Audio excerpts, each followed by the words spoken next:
Hey everybody, welcome to another installment of Pure Terror. Tonight's movie is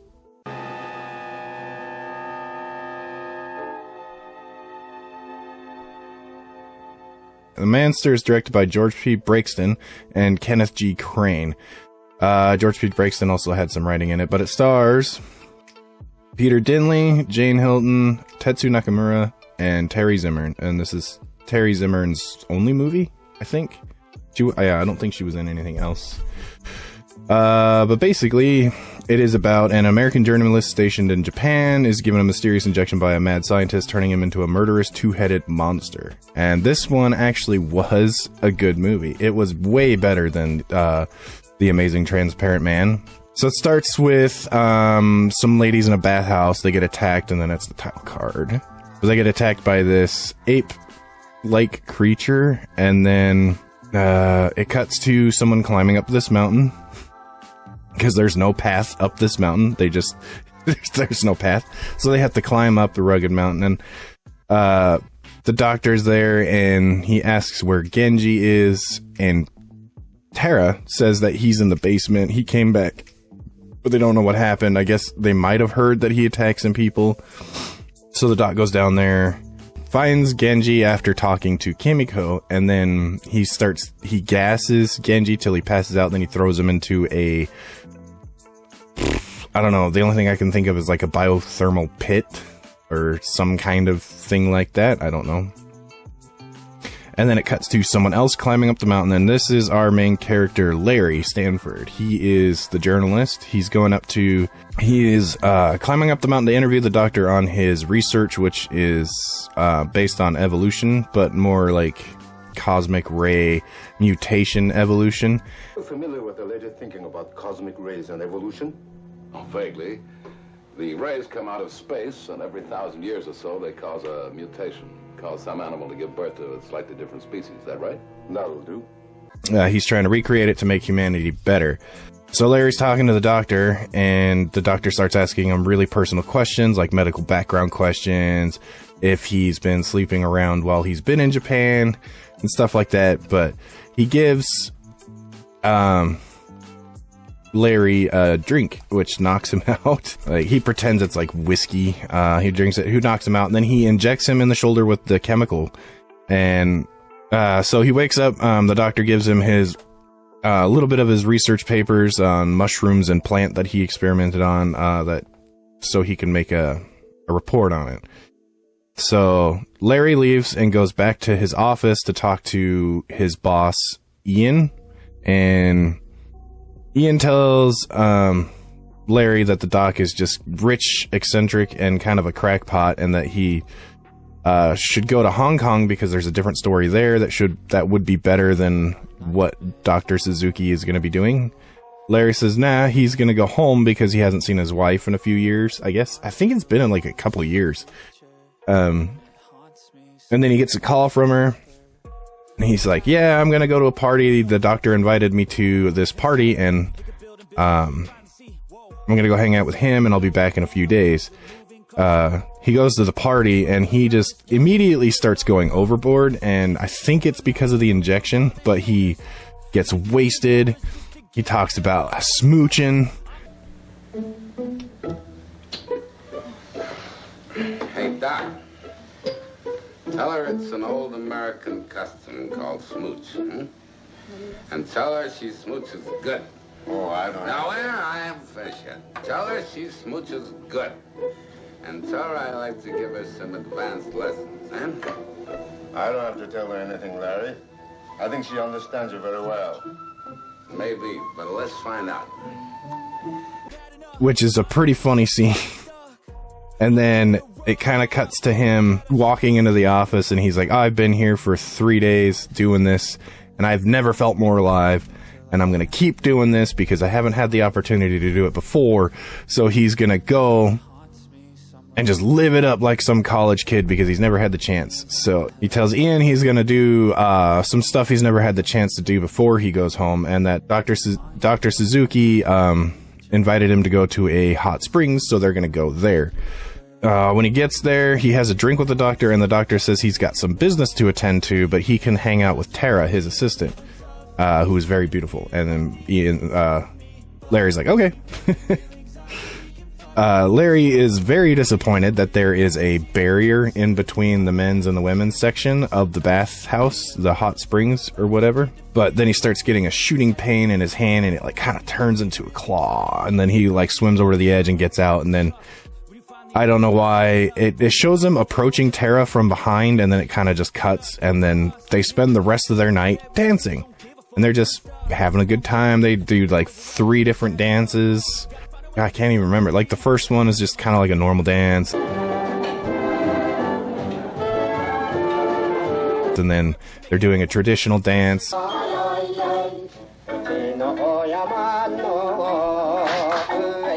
And then it shows them doing like a ballroom dancing.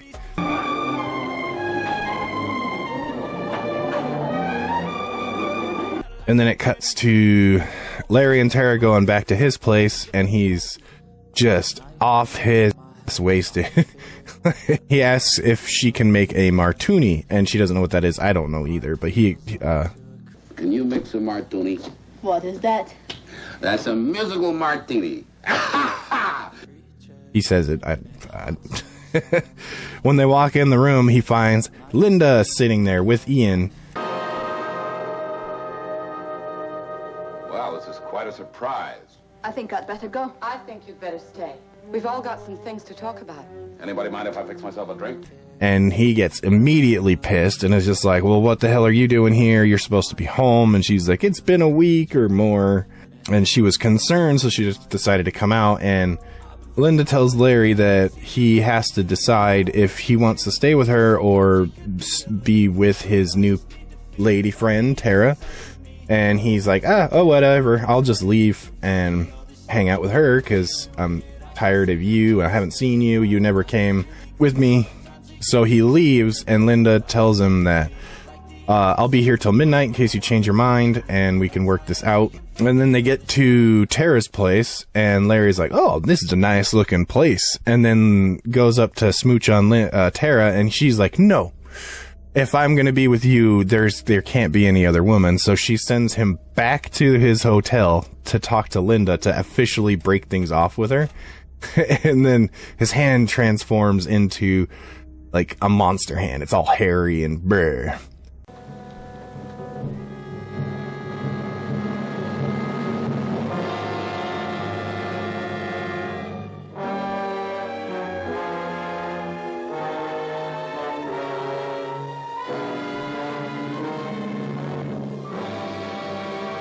And he freaks out and he starts yelling at Linda to just leave, get out, leave. He doesn't want to be with her anymore. He asked her plenty of times to come with him on trips, but she didn't want to because what kind of life is traveling and being in a different country every couple of months and stuff like that, which I think is amazing. I would love to do that.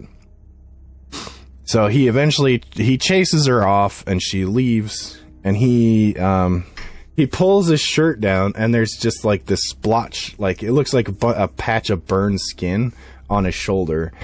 And he kind of like, so he goes and he leaves and he takes a walk and he starts following these Buddhist monks that he finds.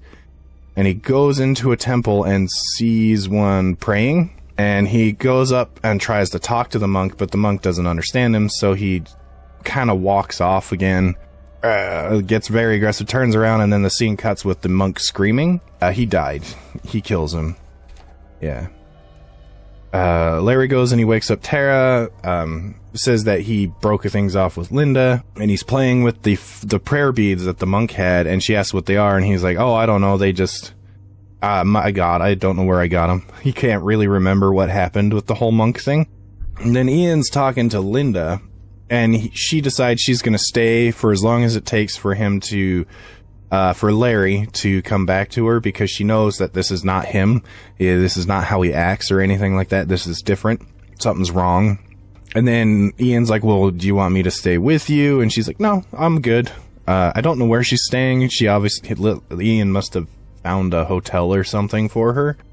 And then Ian finds, cuts again. Like, there's a lot of just random cuts in this movie, but, It's cuts to Ian finding Larry in a bar. He's pretty well, I think he's like on his second glass of whiskey or whatever he's drinking. He tells him he needs to come back to work, and Larry's like, well, I have vacation time, don't I? And he's like, yes, but you need to stop doing this. He offers to drink with him, and Larry's like, no.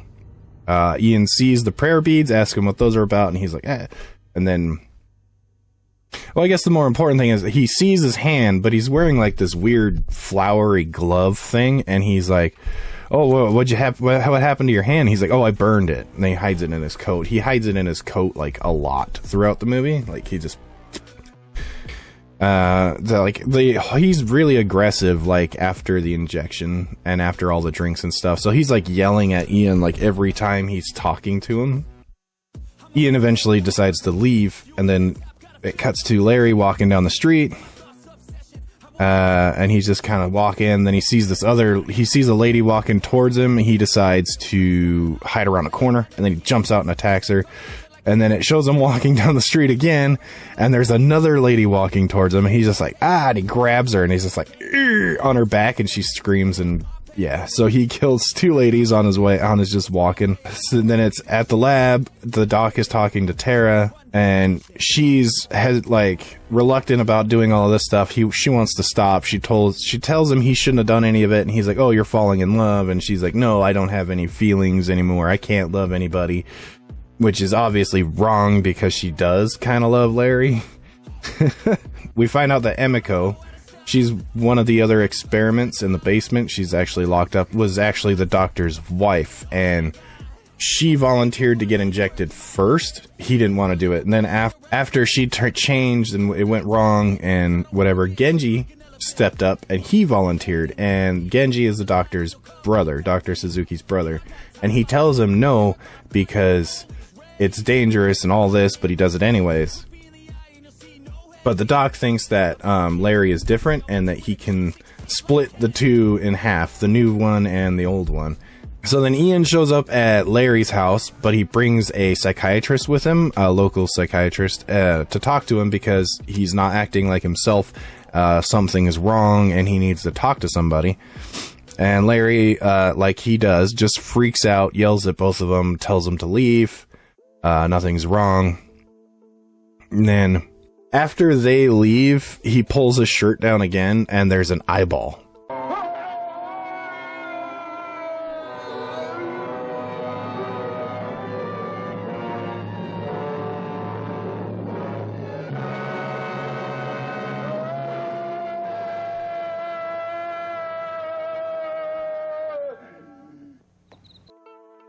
And it's just a funny scene. And then after that, it's nighttime, and Larry is approaching the doctor's house, not Dr. Suzuki, but the psychiatrist's house, and he goes in, and that doctor sees him, starts calling the cops, like, hey, send police over, I'm in danger. And then Larry hits a light bulb and it breaks, and then that's when he finally transforms into the Manster, and he grows a second head, and it's just so funny. And then his face goes all weird, and it's a really cool costume, and I think they did a good job on it.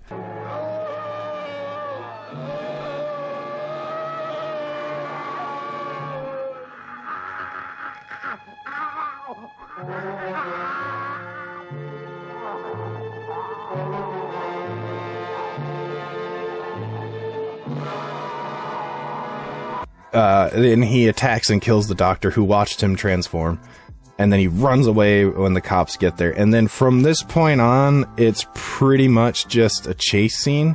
There are a little bit of other scenes where Ian grabs the prayer beads from Larry's apartment, and then he thinks he's coming in, but he ends up scaring this very old cleaning lady. Like, he scares the ever-living daylights out of her.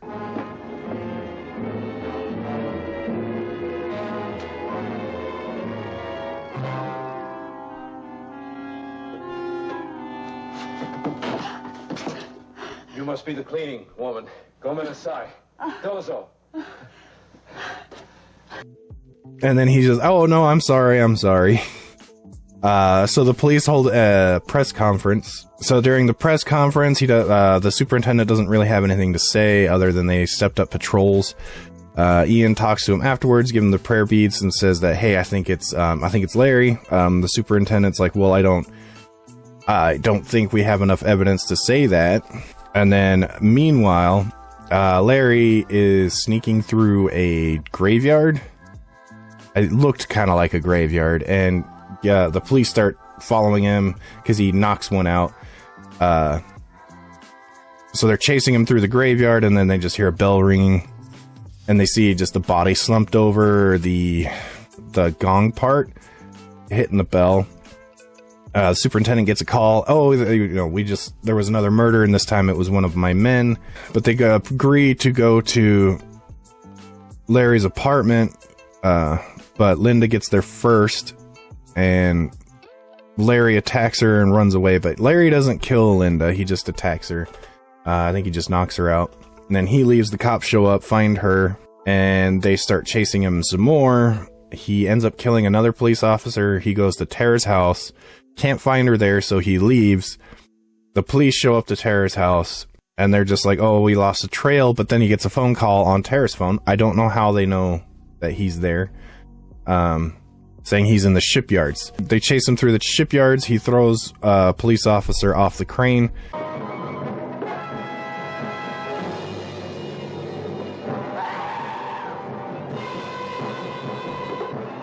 They can't catch him after that, so they assume that he's going. I think Tara tells them that he's going to the doctor's place. So they all start heading up there. At the doctor's house, he's saying that he can separate them into their separate beings, and that he has all of his research written down except for the formula, so he can still be a great scientist, but no one will recreate what he did because he never wants to do it again. He offers to marry Tara because she's not happy, and I don't know why he did that. It's just kind of, she said she was going to leave him, so he offers to marry her, and then he grabs a gun. He goes downstairs while Tara calls the police, and he kills Kimiko. He shoots her in the chest. For some reason, he doesn't shoot her in the head. He makes it painful for her. The volcano that they're on or near goes active. He knocks out Tara. So he goes in the basement into the laboratory, and the doctor injects him in the hand. Give me a hand.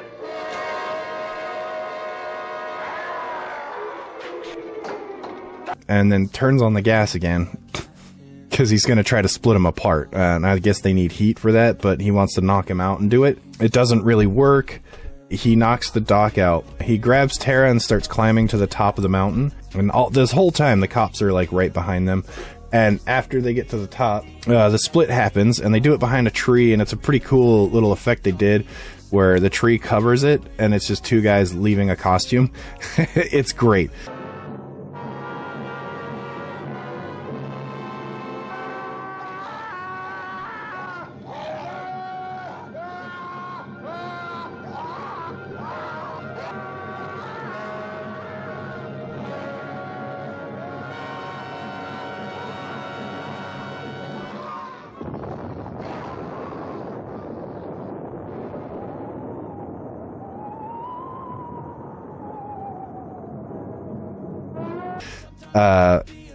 Then after that, the beast grabs Tara and starts fighting her towards the pit. Larry gets up and he attacks the beast, gets him off of her. The cops show up and they're watching them tussle and roll around on the ground. Beast gets up, throws Tara over the fence into the pit, and then Larry pushes the beast into and then passes out. And then the cops are like, they arrest Larry, and Linda says she'll wait for him because obviously something's wrong. And then the cops are like, yeah, we're going to have a hard time explaining this. Linda's like, well, I'll wait around and see, wait for him to get out. And they kind of had another moral lesson that, he wasn't all bad. It was just the evil in him. And once the evil was gone, he should be fine. Like a Dr. Jekyll and Mr. Hyde kind of thing. But yeah, I mean, it was a good movie. It's hard to explain because there's just so many cuts that go around. But it was a good movie. I liked it a lot more than Amazing Transparent Man. So I think I would give this one a 3 out of 5 for... If I'm going to do a scaling system, I'd give it a 3 out of 5. It's good. It's not that bad. I do say I would watch it in the original black and white instead of the colorized version, because the colorized does not look very good. Yeah, it's not good. But hey, thanks for watching.